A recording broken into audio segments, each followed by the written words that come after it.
America, through Trump, is trying to go back to a point of from a point of no return. There is no way the American economy, which is over financialized, with oligarchs extracting a lot of profit from this low wage environment, will go back and open factories. But what he has succeeded in doing is to tap into the long-standing American racist imperial ideology of expansion and exceptionalism, where they want to dominate the whole world, and by domination, not in cooperation, but domination through brute force. And that is exactly what Trump has tapped into. And basically, the whole world is suffering for this. And just to make a point, there's no country on this planet that has benefited so much in terms of its financial elite from this neoliberal revolution and the flight of capital to other places.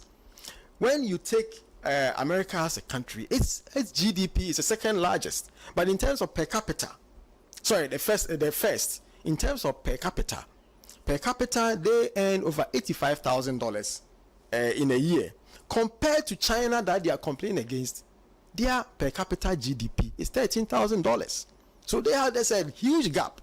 It's only that China is an ascendant power, and that is where Trump is targeting them. And then I mentioned the petrodollar.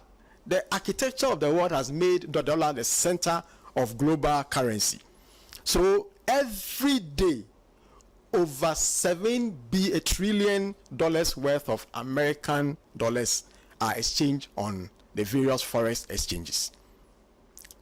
7 billion. And this 7 billion is to facilitate trade and also to pour into American financial systems through their stock exchange, and even as their financial systems through the bond market of America. So some of the biggest bond holders in America are those that Trump is saying are taking advantage of them.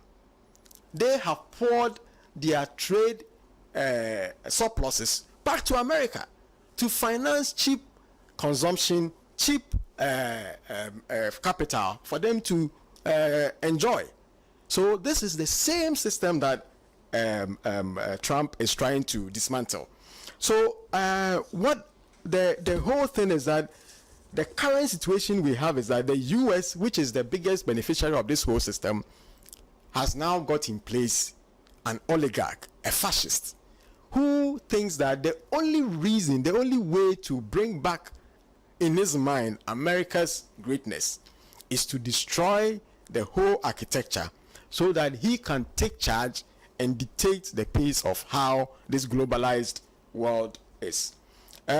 I would like to conclude by saying that this has been predicted by Marx in his Capital. He basically he basically explained how the capitalist class take advantage of the policies of their home government, extend their exploitative activities all over the world, and when there is competition, this competition normally leads to rivalry, and that rivalry has led into wars. So the First and Second World Wars were wars as much over capitalists fighting over access to colonies, access to raw materials, access to markets, as much as it was nationalist wars.